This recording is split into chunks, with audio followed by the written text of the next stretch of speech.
Welcome to Thank God You're Not My Child. Remember, it's a comedy podcast where I talk about whatever I want to. And this week, we're talking about school supplies. I know, it's almost that time of year again. And I was watching all these TikToks and videos, and most parents are griping about having to buy the communal stuff. And I totally get it. But I went on to find out some history about school supplies. And it's been quite the journey. So when school started hundreds of years ago, the first time it was in the 1400s, and they just had a board. They didn't even say what kind. It was that long ago. And they would have the alphabet like burnt on it or raised on it. And then they had this cover that went over it. And you probably kind of know what type of thing that was, but it was like in the 1400s. Now, it didn't really start getting used until the 1700s, where writing and arithmetic became very big. They wanted everybody writing and everybody understanding how to read. 17 to 1870, it was like 170 years that they went from teaching the alphabet and they went up to slates. Do you remember slate, like a chalkboard? If you watched A Little House on the Prairie, you know a little bit more about that. Even I am too old to have used the slates or the chalkboard in the classroom or a big red notebook. You know what that is. You do. But around 1790 is when schools really came up to where they may have a few books. The kids read a lot of newspapers because paper was so expensive that going to school, they were lucky to have a chalkboard on the wall and maybe one or two books. And most of the time there might be a Bible, because a lot of churches was used as a schoolroom on Sundays. I mean, on the schoolroom during the week, and just like a Little House on the Prairie. You know, you can joke about it, but that's how school was. And so kids having just a lunch pail, and if they had their own little chalkboard and chalk, this was like, boom, you know? And it really didn't take off until probably around the 1975, 1980. That's when the Trapper Keeper came, around the 80s. Yes, I still have one. I keep all of my podcast stuff in my Trapper Keeper, and I still use those little folders. Look at this one. If you're not watching, it's a shark eating pizza. I paid a lot for this one. It wasn't a 10-cent one. It's $2.34. But then that brings us a little bit to the cost of school supplies. You know, I think the price of a number 2 pencil used to be like $1. Yeah. If you wanted to buy a pencil and a big red for 2 pennies, you could have that. And if you had a big red book and a pencil, you were rich. And with that, you were rich because you can learn. You can write. And the more you write and the more you read, the smarter you get. I know. Isn't that so weird to think? So, yeah. So when the Trapper Keeper came up, and then, okay, so your school supplies went, 1980s or so, some crayons, maybe some glue, some notebooks, because, now you can go in and buy a notebook for 10 cents. You can buy pencils for almost nothing. I mean, you can get sharpened ones. I priced sharpened pencils, just number 2 pencils, a good pencil, and they were $1.19 for 12 sharpened. Pretty good. You know what I mean? So they're much cheaper nowadays. Hi, Nitro. Say hi, Nitro. He knows I'm in the DeLorean. Okay, so backpacks became very big in 1980, 85. Backpacks, trapper keepers. And what they... So when kids started carrying backpacks, they got to be to where they were heavy. And teachers and parents and even doctors were worried about kids carrying backpacks. And they were so heavy. And that is what I remember. I remember your school supplies, and even in high school, going to get those school supplies. I was not lucky enough to be able to go and get name brand everything. I got name brand crayons and markers because, there's a reason for name brand. We're going to go off on that tandem now. Name brand is needed sometimes. Crayons. I'm sorry, but if you're teaching a kid red and they go for crayons and it's not red because it was a 10-cent spot of crayons, it's going to be hard to teach them colors. So red, blue, you want it to look like the colors. So that's why teachers want to stick with Crayolas, and the markers, because when you get cheap, they don't always color the same. So if your child is learning or wants certain colors, just get those.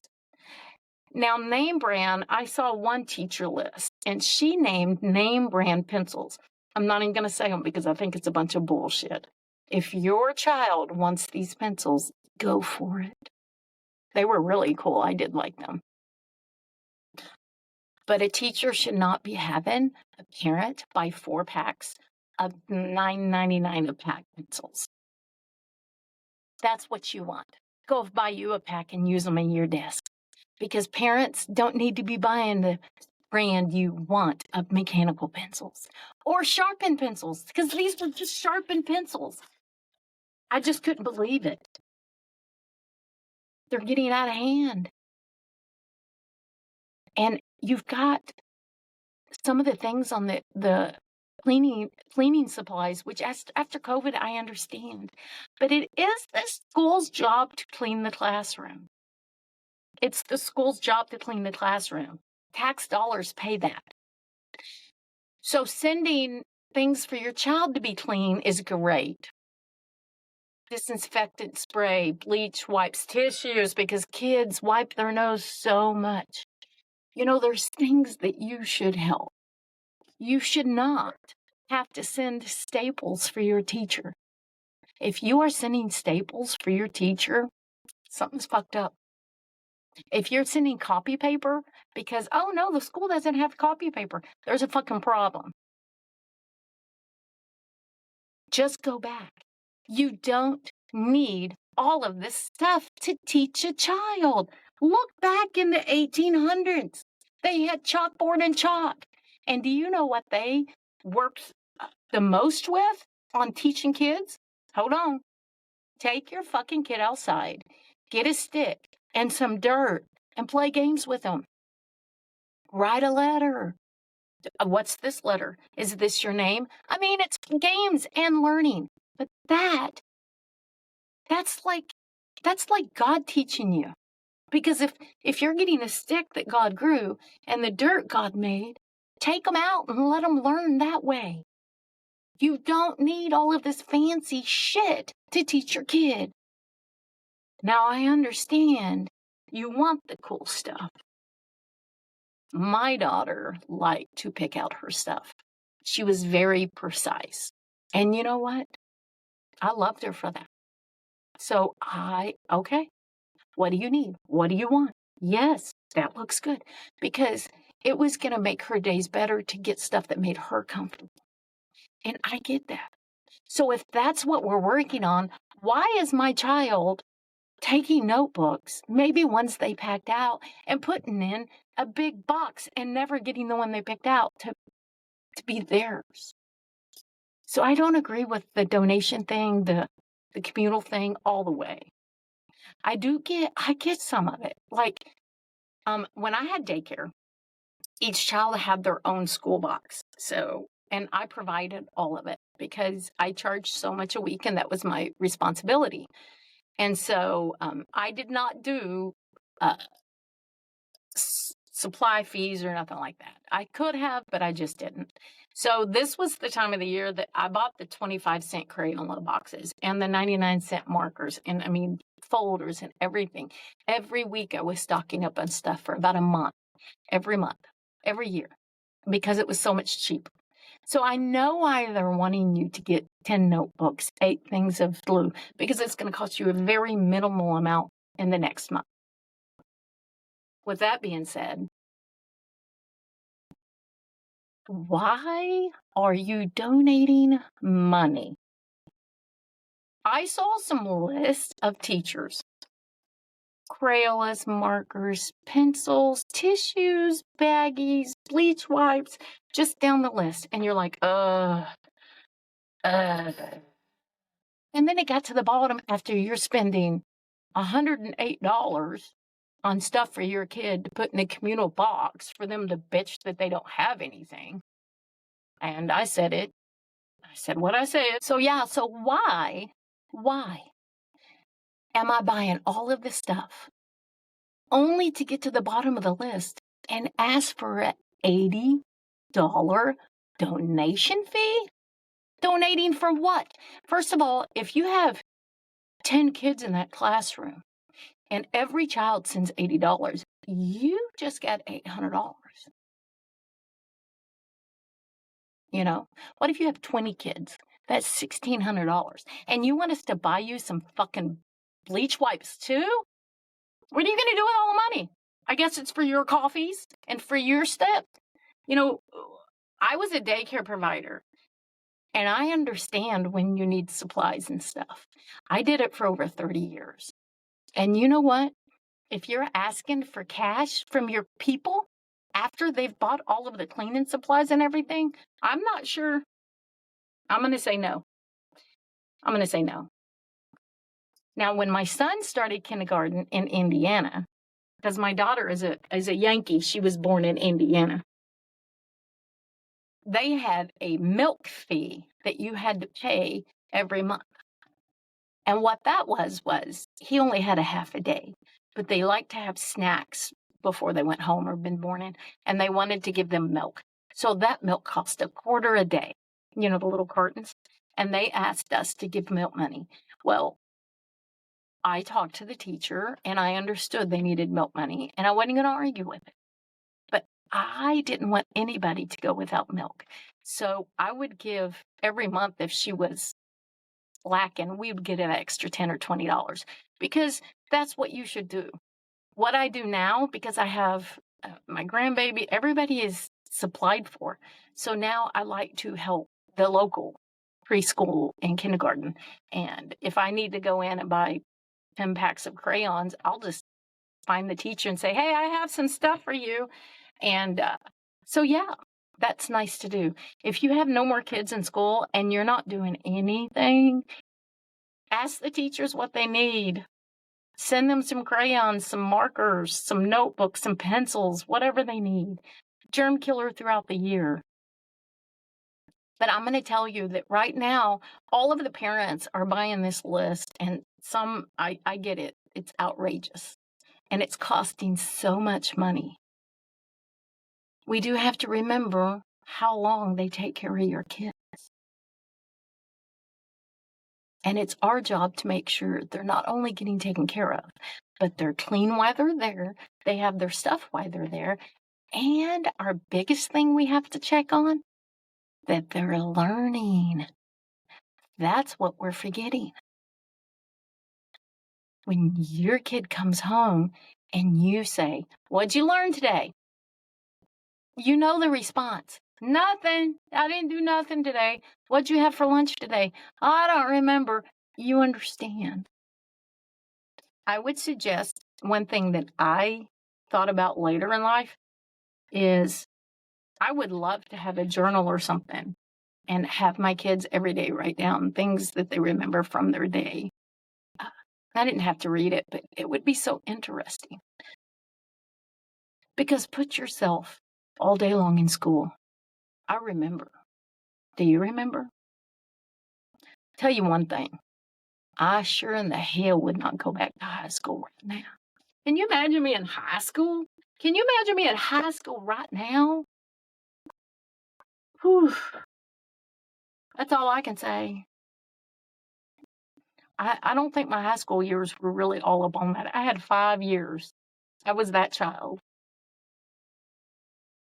I remember I could have cared less. I was like my son. I could have cared less what my school supplies was. As long as I didn't get in trouble for not having them, I was good. Because if I was supposed to go to class and take a notebook and pencils, I better damn well have that notebook and pencils because I didn't like to get in trouble. So I was pretty on it there. I cared more about what I was wearing. I cared more about my friends. I cared more about talking to people than learning. And if my son ever really realizes it, he'll realize that he was me. He was me. He is me. So yeah, I think the one thing that I would like not want to have my kids on at school, and I'm going to say it, I'm saying it. I would rather no computers be at school at all. I think it would be nice if you had computer classes that you had to take. Like you used to, you can take typing, keyboarding. There should be computers. It should not be in every classroom. I like headphones. Headphones are on the school list. It's been for years. And I don't really understand that one because you will never have all of the kids on headphones. So why does everybody need their own headphone? I'm sure it's because of the germs and stuff, is what I'm thinking. That's what I've been told. And I understand that. And you can get them now, $10, or cheaper. But you're still going to have that quiet time that your child's going to need a headphones. Are they on a computer for that? I used to have a listening center. You could have music, I had a radio. We had CDs, and because it was a CD player, but I had 2 headphones. It was a double headphone. And I was licensed for 10 kids. Okay. So I would have no more than 2 sit down. They could do music as long as they agreed, or they could listen to a book. I had books on DVDs, many of those, but it was a calming down thing. They needed just a little more, and you could go listen to a book or listen to music. I get that. But why the fuck does every child need a pair of headphones? I just don't know. I don't know what, I mean, this shit's not going to make them learn better. If you want your kids to learn better, just take the shit away and give them a fucking book and a chalkboard. I don't know what to say. Because in the early 1900s, kids learned better than they do now. And I think it's because there's so many distractions. So many distractions. Down to, is that my notebook? I picked that notebook. When I started school, I went with my mom and I went to Target and I picked that notebook. I love that notebook. I can't have that notebook. You see how wrong it sounds? I know. So what I'm going to do is I don't have any kids to buy school supplies for. So I'm going to make sure that come maybe Christmas time, that my classrooms here in town, I do pre-K and kindergarten because that's what I did with daycare. Maybe buy them some more crayons and some markers and maybe some notebooks, things that don't cost too much, and just donate them. Because I understand the teachers need supplies, even though I don't think they need all of that. If they have what they think they need, they're going to teach better. Bottom line. I know. Remember, I taught preschool out of books, kids' books. One of my favorite ones was The Wonky Donkey. If you've never heard of The Wonky Donkey, what are you waiting for? YouTube, The Wonky Donkey. Another one was The Legend of Rock, Paper, Scissors. And that's a 2-week book. That book, you can find music, crafts. I loved teaching that book. So, do you need things to teach kids? Yeah, makes it fun. Do you have to? No. So, parents, when your kid comes home or at night, when you ask them that, what did you learn? Maybe get a notebook out. Let's write down what are some things you did today? What did you eat? Did you have friends?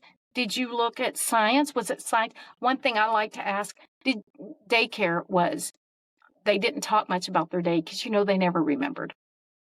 So I like to say, did you have library today, gym, music? What did you have? And that kind of gets them to start thinking because they don't have that every day. And so that usually got them to thinking, and we get to talk a little more. So yeah, so buy the shit. Just buy the shit. If you've got a teacher that's wanting name brand pencils and stuff, I'd maybe double think that because that's her preference. But get the fucking real Crayola crayons and the markers. Just let those colors be all uniform so the kids learn, And I just don't know about the donation. If you're going to ask me to donate, I want to know what I'm donating. I'm not going to donate to a teacher's coffee. I'm not donating to a snack drawer for the teacher. I'm not donating for that. I'll donate for my child or other children. And your coffee isn't something my kid needs. So yeah, so buy the shit. Ask them what they're going to do with it. It's okay. And if you have a child that picked out that special thing, don't send it in the communal. Just let it be in their backpack. Put their name on it because it's their special notebook. Or special pencil or special box. It might not be one they're using all the time, but it might be one they need. So that's where the communal stuff bugs me, is if you have a child that picks something out, like I would pick a notebook right now that had fried eggs or bananas all over it. And if I pick that out, I would fucking want it. So parents, if your child's picking out a special one, buy the 50-cent one to add the notebook or buy the $1.10 pencils to cover that she's going to keep her own pencils that she left, or he. So yeah. School time's fixing to start, people. I cannot believe it. I have a grandbaby in the second grade. I have one that's 3 that couldn't get into preschool because she's too fucking smart. I have a grandbaby that couldn't get into preschool since she's too smart. Thank you, my daughter. I didn't have anything to do with it. I think I've told you everything I know and more. So thank you. Until next time. Thank God you're not my child.